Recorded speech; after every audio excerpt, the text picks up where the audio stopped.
天下共分九川，风土人情皆有不同。北方的漠川兵力强盛，牧民散居；西北的苍川干燥贫瘠，物资稀缺；中部的代川山脉纵横，矿产丰富；南部的烟川地小物博，但盛产花卉和水果；东南的迎川雨量充沛，四季常青；九川多以男子为尊，西南的济川却奉行一夫一妻，男女平等；人人嗜辣的丹川则由女子掌家，女子泼辣豪爽，多招赘上门。东部的金川沿海贸易兴盛，世代经商逐利，以多金者为尊。新川为九川之首，以最讲求嫡庶有别，男尊女卑。九川混战数年，直至新川得胜，订立100年合盟，由各川选送适龄女子，与新川少主缔婚为盟，不得有违。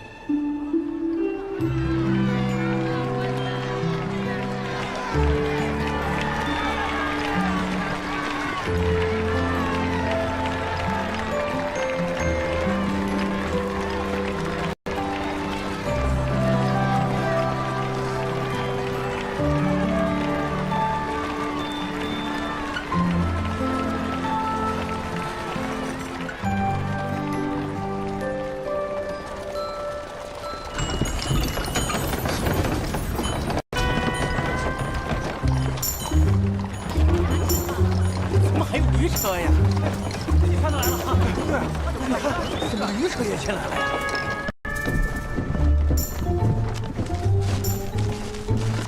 别翻了，家里练的那些你都记住了吗？记住了，记住了。爹是花生。如果问你家境如何，家中3代务农，只有爹爹考中，但官太小，登不了济川宫。家境平庸，一亩小田脸，手清风。注意穷酸样。好，那要问你读没读过书呢？娘，吃饼。哎呀，我不吃。问你读没读过书？不认识多少字儿，但是能看懂点菜单，做不知状。如果非得问你擅长些什么呢？济川小女李薇，六艺四书、针织女工都不太懂，唯有佳肴品鉴上颇有心得。哎呀，你们就不要担心了，我这么说能选得上吗？我新川少主是不会看上的。万一他们瞎了眼呢？家门不幸啊！你说说，咱们济川的谁愿意嫁到这种鬼地方来受罪啊？要不是你爹混得不好，至于全都推我的女儿来跳这个火坑。都怪爹没本事。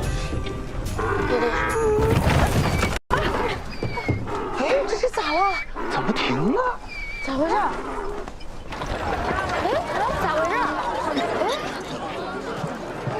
这咋了？慢点，夫人，驴车不走了。什么情况？及时进城道，别挡路。赶驴的也来着选了。抱歉啊，我们这个马上解决啊！抱歉啊。急什么急？来，老李，你使劲呐，老李！怎么不动啊？这……哎呀，你们这两个倔东西啊，再不老实，把你们做成驴肉火烧！可不能使用暴力，要以德服驴。是啊，娘，你越说他们越不走。这天色也不早了，你们也不能送我进宫，就先送到这儿吧。那这驴咋办啊？我自有办法。哎，有效果！真可以啊！哎，这有反应啊！爹娘，你们快回去吧，别担心我啊！小白，小心点啊！等着我落选的好消息吧！等你失败的好消息。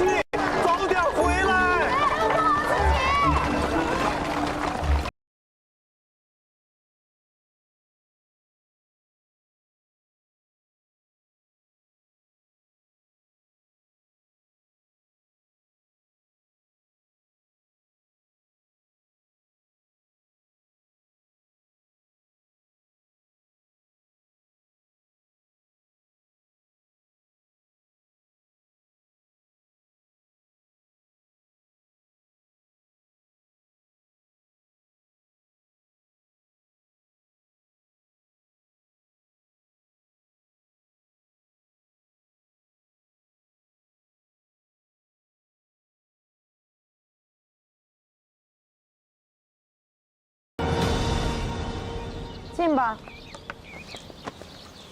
但凡是外头的物件儿，一律不准带入新川宫中，请各川姑娘都自觉些吧。这都是什么啊？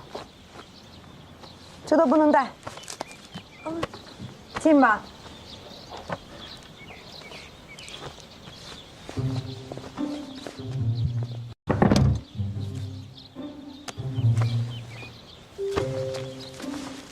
丹春郡主身份尊贵，川主特许持枪进宫，但这包裹得留下。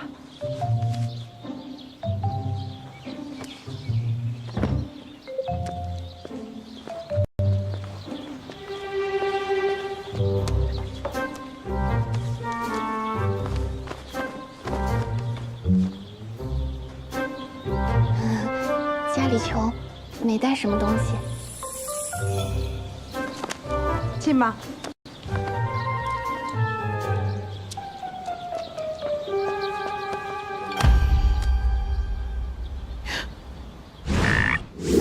胆敢私藏食物，搜他！哎，没有什么东西。嬷嬷，搜！哎呀，没了。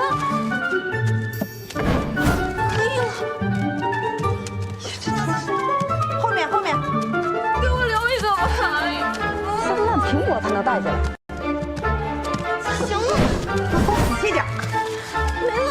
成何体统？宫里是什么地方？能任由你这么乱带东西吗？若人人都像你这样，还有规矩可言吗？嬷嬷莫要生气，他已经知道错了，就让他走吧。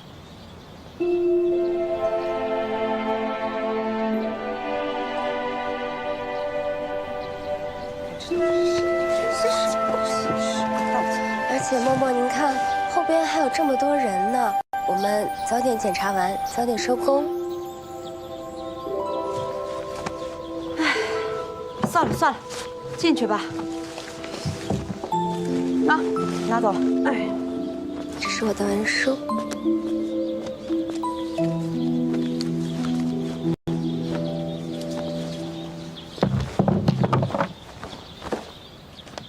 这是何物？这是我用橙皮和桂花做的香露，这个呢是用玫瑰汁做的水胭脂。这是不是不让带进宫啊？那就孝敬二位嬷嬷了。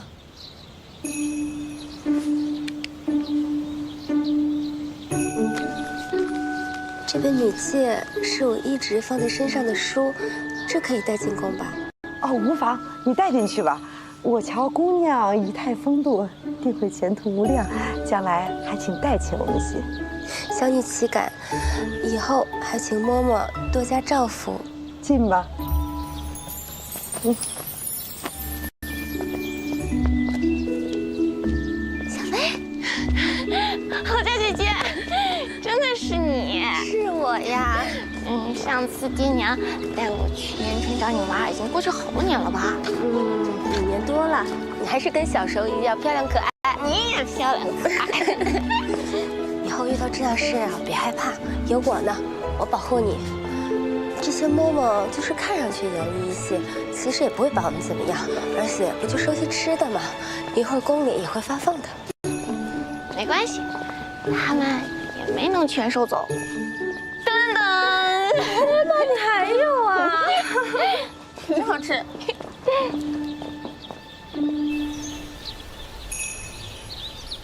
此次卓选呐，各川美人来的倒是不少，只可惜呀，金川的那位元英郡主没来，那可是个美人中的美人，在我这最少能拿9分，差1分呢，主要是听说她过于端庄和傲慢，实属不去。哎呀，你这从哪儿弄的画像啊？这姑娘长得还没我好看。这个是季川选出来的独苗李薇，但听闻呢，她是个坐驴车来的奇葩。但要说美人呐，蒹葭苍苍，白露为霜。所谓伊人，烟川好嫁。此女两耳不闻窗外之事，一心只读女德之书，实属极品。大值10分。不是我说呀，你这给人打分实在是太过分了，不就是一幅画像吗？至于这么就……哎呦，这个确实啊，这个好，这个叫什么来着？好价。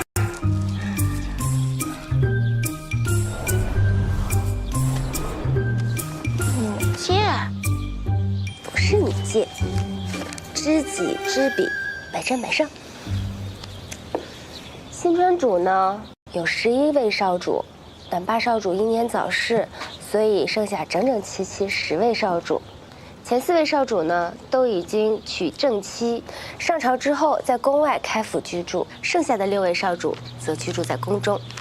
这次的卓选呢，就是给剩下的几位少主婚配，像这个5少主尹齐单纯憨直，7少主尹严呢就是话少人好，都是良配。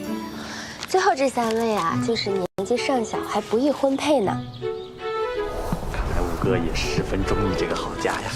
哎呀，这个女子长得吧，好像这个戏文里的仙女啊。哎，对了，七哥，你虽然平时话不多，但是这个迎川来的阮思思啊，听闻也是个闷葫芦一个，跟七哥倒是蛮配的嘛。可惜也是个3分女啊。师弟，你这样不太好吧？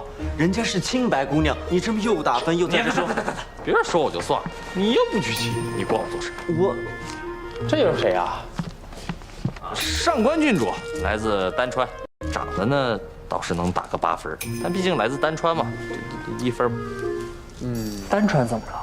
七哥，你又不是不知道，丹川呢多为女子长家，如此荒唐之事，那当地女子她自然是难以出嫁，所以呢，他们只招赘婿。神佛保佑，父亲把谁给我都行，就这个千万别给我。我可不想当赘婿。哎，那个好家，是不是？看看人家。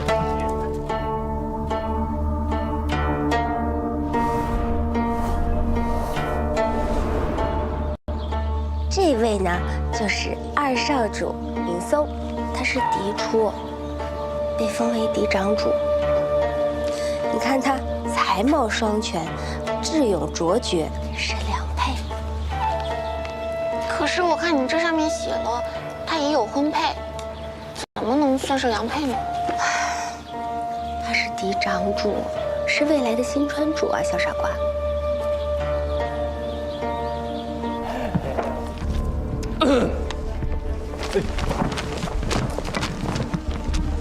见过嫡长主。难怪戴先生说他们最近攻克千家，原来这心思都用在了女人身上。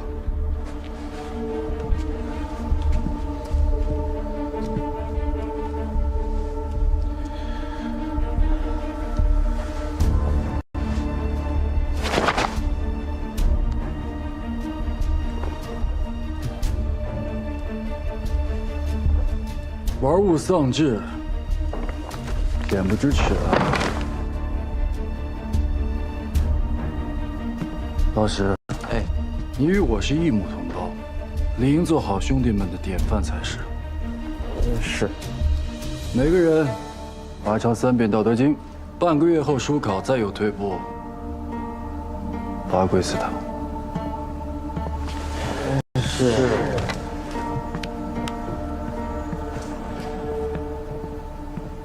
那6少主呢？6少主怎么不在上面？他也摸了？哦，没有，他在这儿。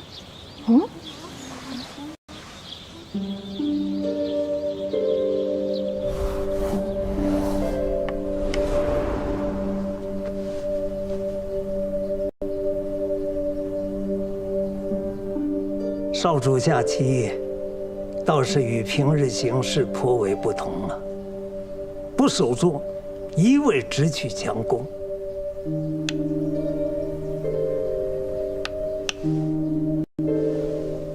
少主年近弱冠，主上却迟迟未允少主开府上朝，以下官愚见，当伺机而动。庶长兄驻守墨川，如今外头都归了我那嫡长兄。三哥虽得父亲爱宗，却也要向他低头。四哥更是为他马首是瞻，才得以开府上朝，还只得了个治理司的闲职。我若眼下不做这养病闲人，怕是要摧眉折腰了。吴少主性情顽劣，荒废学业，主上迟迟不允他上朝。少主要想越过兄长也是不易，但今年书考，少主都是头筹，我想主上也该注意到了。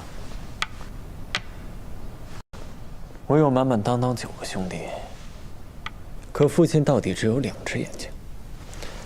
想要得到他的关注，入仕为官，还需谋划。这次九川卓选，主上恐怕顾不上少主。若是靠姻亲上位，反倒无趣。我想要的，都能凭自己赢回来。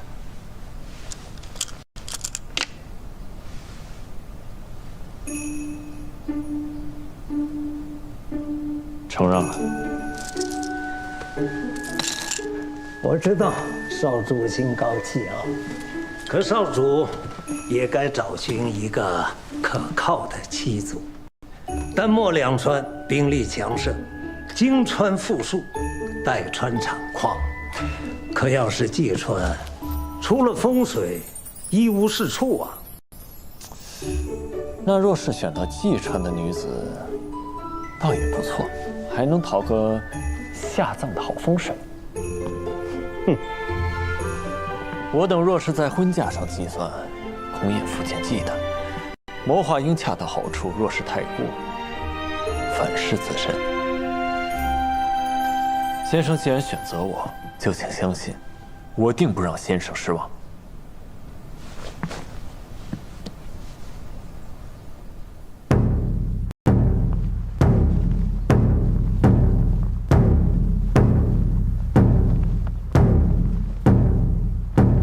卓选开始。上官郡主，请上前。郡主家境如何？嬷嬷都已经叫我郡主了，还不知道我家境如何吗？见过川主、川夫人，燕川好家，家中父母健在，父亲兄长皆在朝做官，姐妹也都嫁与贵人。季川李薇，你家中可有给你请礼仪教习？家中3代务农，只有爹爹考中，但官太小，登不了济川宫。家境平庸，一亩小田2袖清风。啊，川夫人，您刚刚问我什么来着？郡主在家可读过什么书啊？兵书。哦，那是男子瞧的书吧？我从来不知道读书还分男女。小女认为，女子读书就是为了更好地服侍夫君。我们所嫁的并不是普通人，而是金川尊贵的少主，所以不可避免地触及一些外物，例如民生、政事，这些都是女子不可以去触及的。至于内务，就是少主的衣食住行、子女的教育指导、上下的关系往来，还有宅内的账务清算等等。这类书籍，小女在家的时候都有涉猎，绝对不会让各位贵人失望的。6艺4书、针织女工都不太懂，唯独佳肴品鉴上颇有。我是想问，你还学过什么侍奉夫君的规矩？哎呀，其实，在我们济川都是一夫一妻制的，没有说一定要谁侍奉谁。如果两情相悦，那就会去月老庙立誓，然后去县衙登册。如果有谁违背了夫妻之间的誓言，那乡亲们都会指责他。那你对今后的日子有什么规划？若是能如我所愿，我倒是想走遍九川，行侠仗义。我希望以后的日子里，每天都能看到夫君的笑容。今后的日子，那倒是没有想这么多。后院是平静而又祥和的，能有3个子女。等我们白发苍苍的时候，2个人还能一起去后院晒太阳。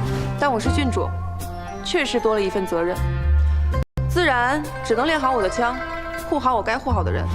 只是我认为今后的日子是由现在的每一天组成的，两个人互相尊重、互相理解、互相包容，认真的过好每一天，吃好每一顿饭，这是最重要的。退下吧。请诸位秀女殿外静候佳音。季川这孩子不得体，郝佳我倒是蛮喜欢的，老五也跟我提起过他。老五不成器，若是能得这一位正头夫人，能让他稳重一些。他们问的问题我都没有预想过，你说我会不会被他们选上呀？就你刚刚答的，你肯定心想事成，肯定是选不上的。那我就放心了。小薇，你有没有办法去那边的少主别院啊？去那儿干嘛呀？你不是中午没吃饱吗？那少主别院的小厨房做菜可好吃了。休想诓我！说，去干嘛？我没想诓你。刚刚我留下有听到新川主说想让我嫁给尹奇，我不愿意。我想嫁的是尹松。尹奇是谁？尹松又是谁啊？你怎么还没有分清他们两个呀？他有10个儿子，我哪能都分清啊？尹奇呢是五少主，尹松是嫡长主。尹松是嫡，那你嫁给他只能当个侧夫人。我知道，我娘说过，这女子啊，只能在后宅谋生。后宅就是我们女子要奋斗一生的事业，这跟经营铺面没有什么不同。丈夫就是东家，他的夫人不过就是个南禅的管事。我既然来务工，那我就要选九川最厉害的新川。既然来了新川，不得找一个发展前景最好的东家，那不就是嫡长主吗？你不能这么想。你这么好，得找一个爱护你、疼惜你的人。小薇，我与你不一样，你爹只有你娘一个人，你自然对姻缘是有期待的。但我爹不是一个好东家，我小娘跟他一辈子，只因大娘一句话，我就被认作嫡女，被送出来和亲了。我没人依靠，必须好好的替自己未来打算。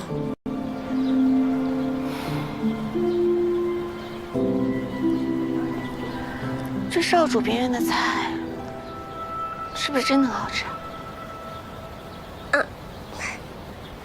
走吧。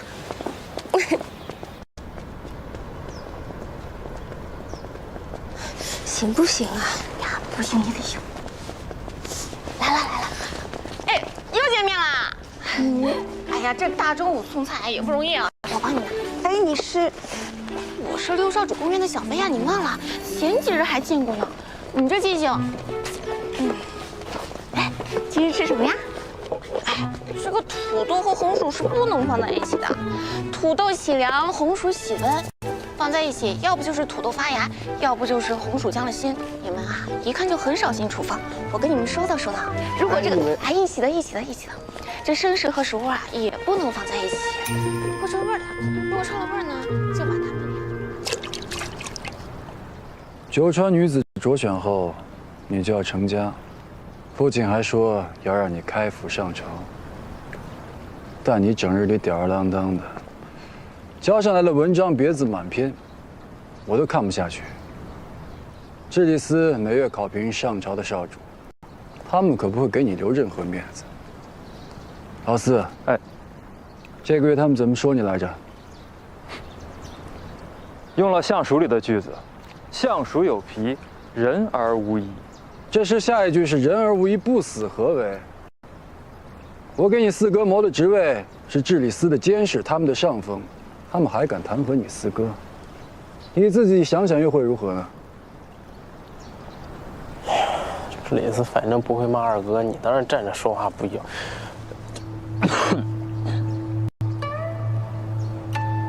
你若是对我有不满，爸可以设法写折子弹劾我。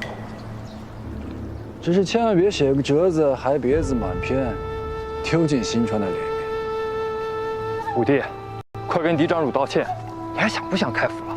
开不开你？我就不明白了，那么多兄弟都不争气啊，为何就偏偏指着我骂呢？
东西，五哥，送我一下。我送到他。说你当这个浑水干什么啊？你泼他那几句，你知道他这个。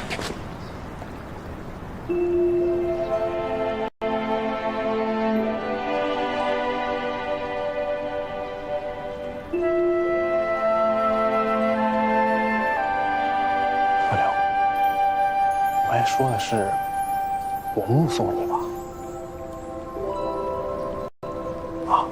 去吧，我目送你，回去好好吃药啊。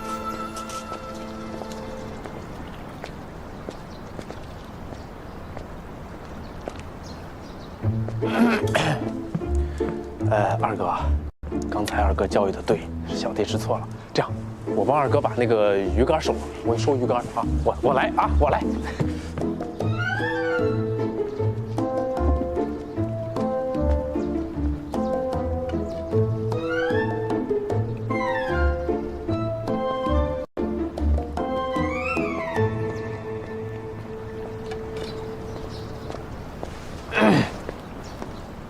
哎，姑娘，你这去哪儿啊？小女是燕川参选女子好家，不慎迷路，还请少主给小女指一条回去的路。啊，路在那儿，你就沿着这儿往前走，会经过一棵柳树，然后你就朝右拐，走到头，然后呢过了院门，再朝右拐，就到中医店了。多谢五少主。哎，你怎么知道我是五少主啊？这么憨的，也不会有第二个了。瞎猜的，看来猜对了。哎呀，太厉害了！哎呀，是啊，走，来，我领你过去啊！来，小心啊！哎呦呵，在这儿。哎，这局棋倒是有趣。这破局者心思平平，看来是侥幸得之；但这布局者善用腾挪阵风之道，使得这黑棋始终无法拓展。看来这先手者足智多谋，颖悟绝伦。执黑的这人才会下呢，但抱歉了，你又不是嫡长主。小女失言了，自作聪明，还请少主见谅。不要紧，刚才你说的很对，嫡长主不会怪罪你的。见过嫡长主，我这里有一些幸福是我自己做的，就当报答少主指路之恩，些许寒酸，请少主不要见怪。好，哇！嫡长主殿下，我这幸福带少了，如果下次有机会再见到您，我再给您带。喂，哇，这幸福好甜啊！哎，你怎么知道我喜欢吃甜食啊？也是猜的，是不是？五少主，刚刚您说，是这条路往哪儿走来着？我忘记了。没事，你不用记了，我带你去。哎，等等，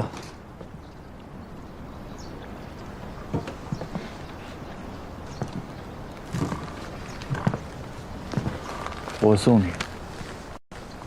嫡长楚。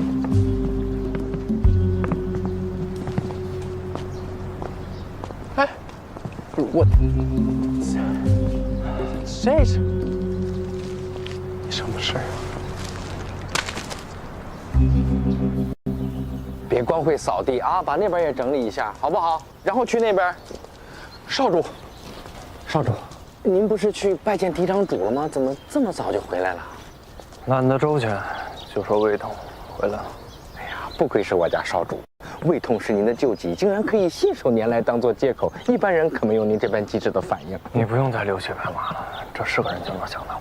怎么会？我就不行啊！少主做戏做全套的习惯当真是好，回到府里了还捂着胃，思虑周全，严谨。我是真疼。呀！真疼啊！哎呀！这是救急又犯了呀！这是一定是中午为了考虑戴香香的口味，您没怎么吃吧？你看看，你一向不喜欢吃那些荤腥的，你看这些人搞的，快去休息一下。不，还是先去用膳吧。我这就去传膳。大厨刘宝全是乎您恩惠是自己人啊，一直备着菜呢。啊，那个小排都是焯水去过排的，能拿少两句。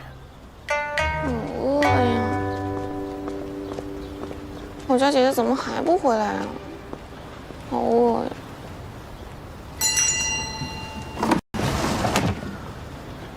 这是最后一个菜了。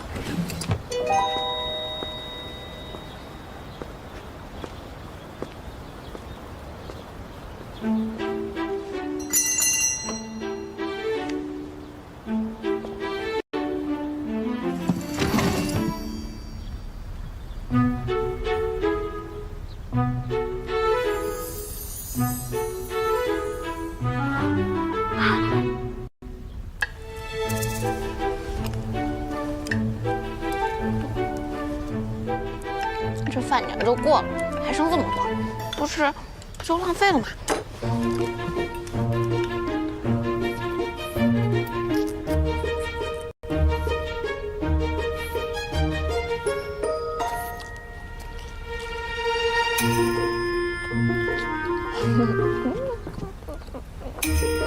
宝全，刘宝全，在呢吧？菜都准备好了吧？快！少主回来了，饿得胃急又犯了，这上菜。都什么时候了，还给我搞这个仪式感？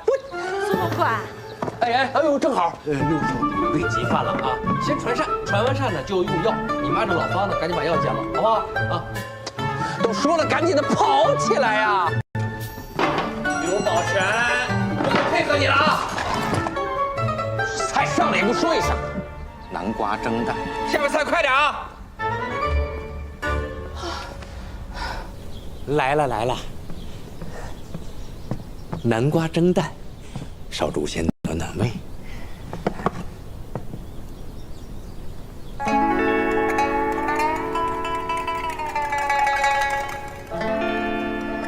蛋呢？一定是他们弄错了。少主稍等。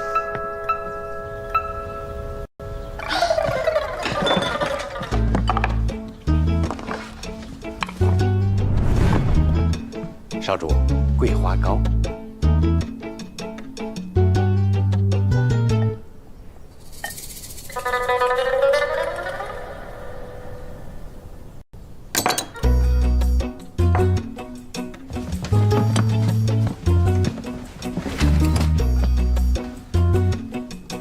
白灼西兰花。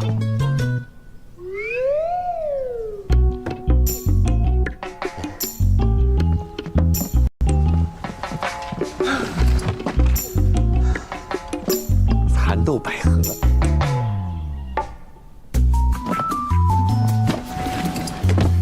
白灼芦笋，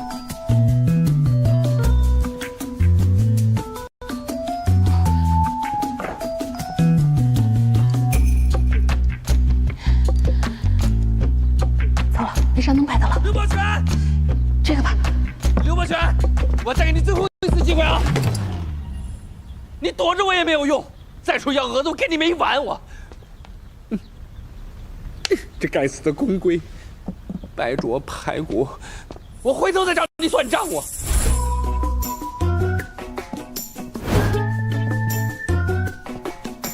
白灼排骨，一定是我之前的打开方式不对，劳烦这一次您亲自来吧。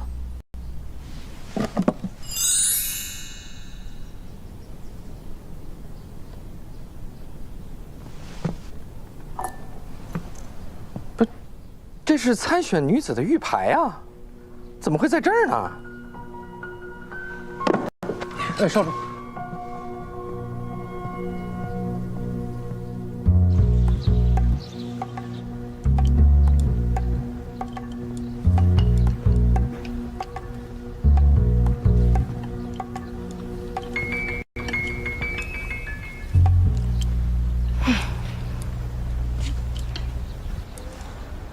真好看多了。好像还是歪的。哎呀，你不懂。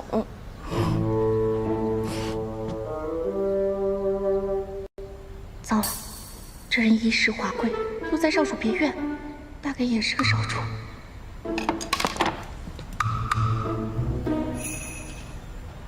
你是做什么的？哦，我是这里的侍读师傅。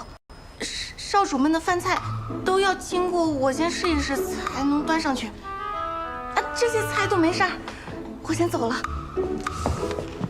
这用嘴亲自试读我还是第一次见。你是谁家院里？学姐，听闻这个六少主啊体弱多病，难成大事，新川主就没有那么上心了。这宫里。 竟是看人下菜碟的事儿，自然而然就对六少主没有那么在意了。这样说来，他还挺没有存在感的。六少主，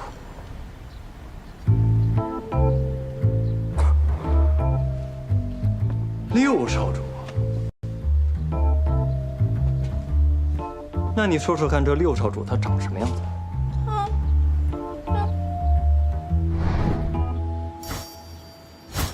他这个人比较朦胧，朦胧。展开说说。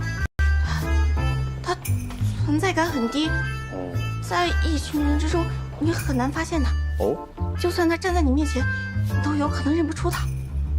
在宫里若有似无的。你这描述的倒是挺准确的。 改日我见到六少主，让他犒劳你一番。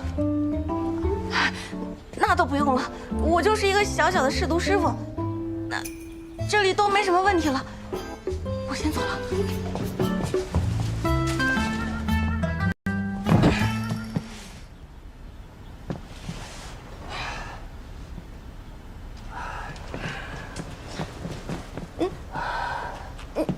您怎么了呀？ 酒气，胃痛，胃痛，胃痛，胃痛，胃痛，找太医去，找太医，走，起来，哎呦，行。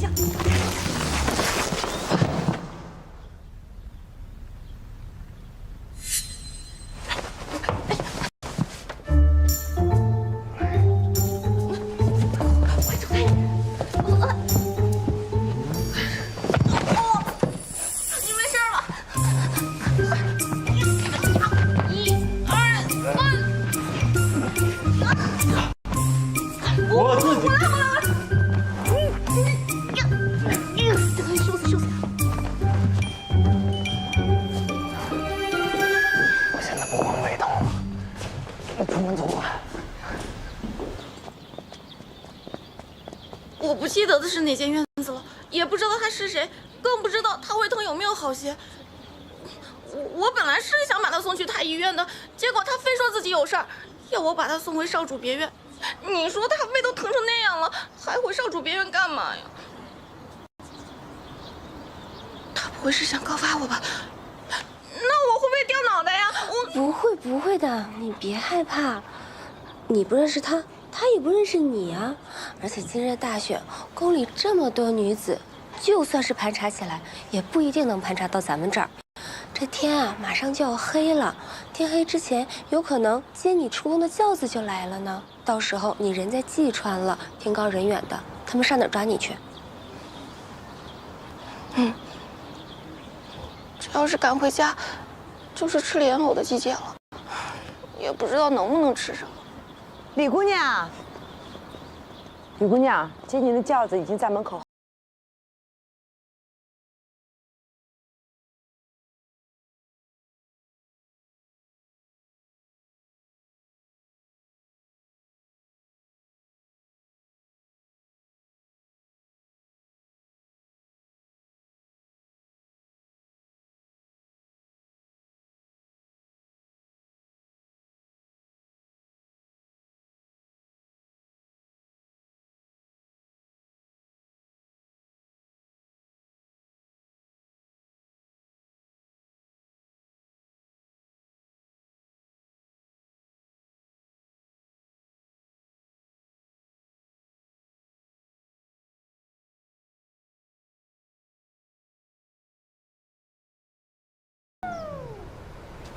这轿子怎么是红的呀？